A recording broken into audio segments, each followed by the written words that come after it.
Pemirsa, kini kita sudah tergabung dengan mantan Kabar Eskrim Polri Komjen Pol Purnawirawan Susno Duaji. Selamat malam, Pak Susno. Apa kabar, Pak? Selamat malam, Mas Braimana. Selamat malam para pemirsa. Kabar sehat. Baik, Pak Susno, ini kasus yang sangat menyita perhatian publik. Saya juga tertarik nih dengan apa yang pernah Pak Susno sampaikan di sejumlah media bahwa ini adalah kasus yang melibatkan perwira tinggi pertama kali terkait dengan kasus pembunuhan. Bahkan Bapak Kapolri langsung berbicara terkait dengan hal ini. Bagaimana Bapak? Saya ingin tahu pandangan Bapak terhadap kasus ini, Pak.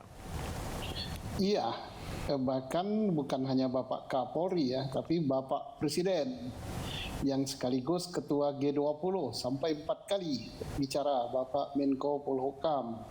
Kasus ini sering saya katakan awalnya kasus yang mudah, kasus yang sepele, kasus yang simpel. Pembunuhan yang pembunuhnya sudah ada, yang meninggal sudah ada dengan segala lukanya, kemudian alat pembunuhnya ada, berupa senjata api, pistol, berupa proyektil, berupa selongsong, berupa darah, berupa pakaian, berupa CCTV, kemudian berupa handphone.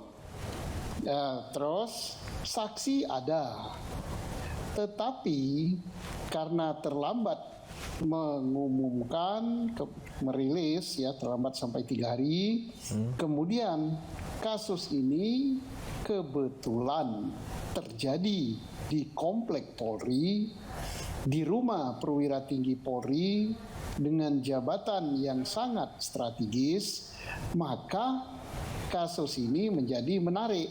Dan ternyata lebih menarik lagi, kasus ini direkayasa ceritanya. Betul. Sehingga penanganannya menjadi sulit.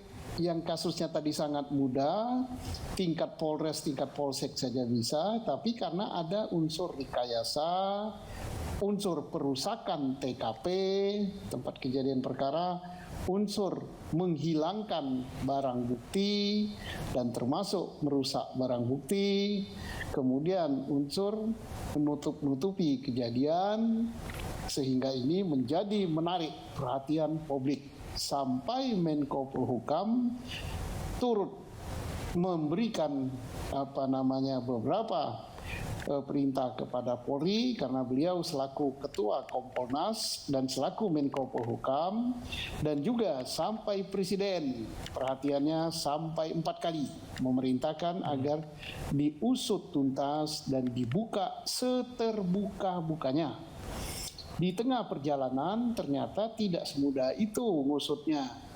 Ada beberapa hambatan, dan ternyata setelah dibentuk tim khusus inilah yang bentukan Kapolri yang bisa menemukan hambatan itu. Ternyata selain merusak TKP, menghilangkan barang bukti, ada beberapa perwira tinggi, perwira menengah, perwira pertama, dan bintara yang terlibat di dalam merekayasa dan merusak TKP dan menghambat jalannya penyidikan. Nah, sehingga mereka langsung dirumahkan atau ditempatkan di tempat khusus, termasuk Pak Sambo.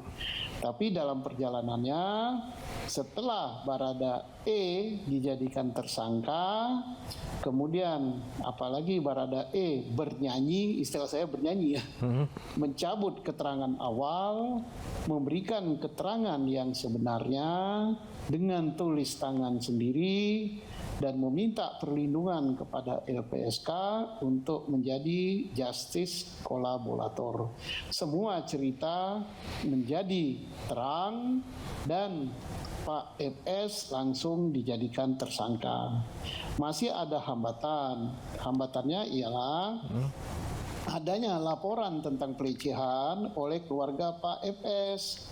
Tapi alhamdulillah tanggal 12 laporan itu langsung dihentikan oleh penyidik, oleh tim khusus, karena tidak ditemukan bukti tindak pidana.